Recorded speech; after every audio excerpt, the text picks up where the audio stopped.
दा उदां जानायाव जा सेन्ट्रेल सरकारनिफ्राय आरो आसाम सरकारनिफ्राय ओमफ्राय आरो बिटिसि सरकारनिफ्राय जोङो केसखौ माबा आसाम सरकाराव फैनानै आरो दा आसाम सरकारनिफ्राय प्रमद बर' सारा जोंनि खामानिखौ मावनायनि थाखाय प्रमद बर' सारखौ धन्यबाद होयो जों आरो हेमन्त बिश्व शर्मा इसोरखौबो धन्यबाद होयो आरो बेयाव बुंनाय जायो रन्जित बसुमतारी बेखौबो धन्यबाद होनाय जायो आरो जिहेतु 10 बोसोर जेल जादों होनना जों नोंथांखौनो मिथिनो मोनदों दा माबायदि मोनबोनाय बे समाव दा बे समाव जोङो जेलाव हाबजेननाय समावथ' बिदिनो जाथिनि थाखाय हाबनाय जादों आरो बेखौ साननानै लायो जोङो ओमफ्राय आरो माखासे बिदिनो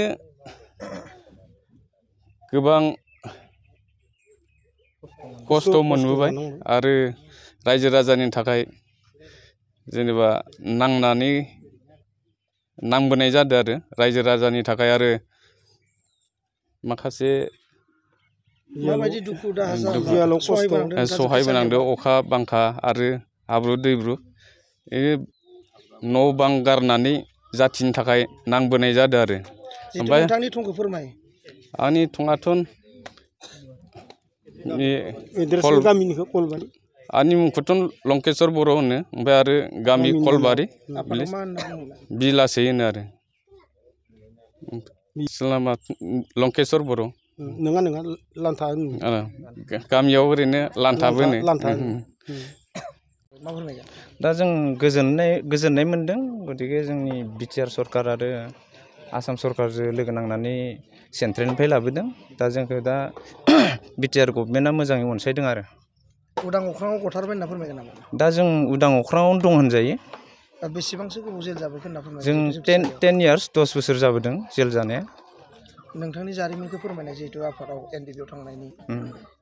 जारिमिनफोरखौ दा बिदि जारिमिनाथ' गोबां जारिमिन दङ बेखौथ' बुंजोबनो हालिया जाहैबाय हारिनि थाखाय जों दावहा नांबोनाया बर' हारिनि थाखाय नांबोदों आरो फैबाय थानाय समाव जिहेतु बिटिआर रेकर्ड जालांबाय बेनि सोमोन्दै माबा मोनसे फोरमायगोन नामा बिटिआर जेलाव थादोंमोन औ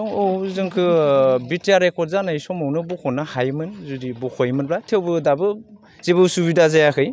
दाबो जों गतिके गनो हानाय सुबिदायाव फैबाय आरो दा माखासे लोगोफोर दङ बे लोगोफोरा बे साननैसोनि उनावनो गनायनि लामायाव दं आरो खैजोनसो दंबावो दा क'क्राझाराव 36 दङ ओरै तेजपुराव 2 दङ आरो बेनिफ्राय बिश्वनाथ सारियालियाव 7 दं आरो जिहेतु नोंथांनि थंखौ दा आंनि गामिया 2 नं दुमब्रुगुरि दा आं बेखौनो बुंनो सानोदि आंखौ दिनै कलबारिनि रायजो राजाफोरा आंखौ बेबायदि माने बरायदों हाबाफारि लादों आरो आं बिथांमोनखौ आं साबायखर बावो जोबथेसालियाव जोबजाना थानाय दिनै उदां अख्राङाव फैबाय मा फोरमायगोन गिबियावनो आङो बर' खौरांखौ बरायनाय जाहैबाय आङो रायजोनि जानानै दिनै बिलासै आरो के सिमां दिनै हारिनिफ्राय ओंखारलांनाय बिथांमोना बर' हारि आफादाव दिनै 10 बोसोर संगठनाव अर्थात आफादाव हाबदोंमोन गेजेर ससेयाव बिथांमोना सरकारजों हमजानानै 10 बोसोर जेलाव थाहैबाय दिनै जों रायजोआ बेखौनो खुसि जायो जे दिनै बिथांमोनखौ जोंनि बिटिआर सरकार आरो आसाम सरकारा नांनानै सेन्ट्रेलनिफ्राय बिथांमोनखौ उदां अख्राङाव लाबोनायनि थाखाय दिनै जोंनि रायजोआ रोजा रोजा गोजोननाय थाबाय जाहाथे बिथांमोना जोंनि गामियाव थानानै जोंनि रायजो बायदि माने उदां जानानै रायजो राजाजों खामानि मावलांगोन होननानै आङो दाना फंबायमोनखौ रोजा रोजा साबायखर थाबाय लोगोसे बिटिआर सरकार प्रमद बर' आरो आसाम सरकार हेमन्त बिश्व शर्मा रोजा रोजा साबायखर बावनाय थाबाय बिथांमोनखौ उदां खालामनायनि थाखाय गोजोन्थों माबा मोनसे सरकारनिसिम माबा मोनसे खावलायहरगोन नामा बिटिआर सरकार जों बेखौनो बिटिआर सरकार आरो आसाम सरकारनाव खावलायहरदो जाहाथे बिथांमोना दिनै जेरैहाय बिथांमोनखौ उदां माने अख्राङाव जेनेखा गामियाव जोंखौ मोजां मोनसे रायजो राजाजों जिहेतु गोरोबलाय होफैबाय जाहाथे बिथांमोननि माबा मोनसे रिहेबिलिटेसन होनांगौ होननानै जोंनि रायजोनिफ्राय जाहाथे बिसोरनि जिउ दालांनायाव आलो गोजोनै जालांनाय जों बेखौ माने सरकारनियाव बा बिटिआर सरकारनियाव आसाम सरकारनाव खावलायनाय जायो आरोखि रायजो जानानै गोजोन्थों आं दिनैनि बे कलबारियाव बिथांमोना नुजाफैनानै आं जोबोद रोजा रोजा साबायखर आरो बिथांमोननि फैनायनि थाखाय आंजों लोगोसे आंनि गामिनि आरो बिथांमोननि न'खरा अनेक खुसि जादों। बिथांमोननि जिउ सोलेरा मोजाङै मोनफैदों आरो फैगौ दिनाव बिथांमोना जाहाथे आलो गोजोनै न'खराव रायजो जानो हायो बेखौनो आङो अनेक धन्यबाद थाबाय। आरो लोगोसे दिनैनि बे बेलायाव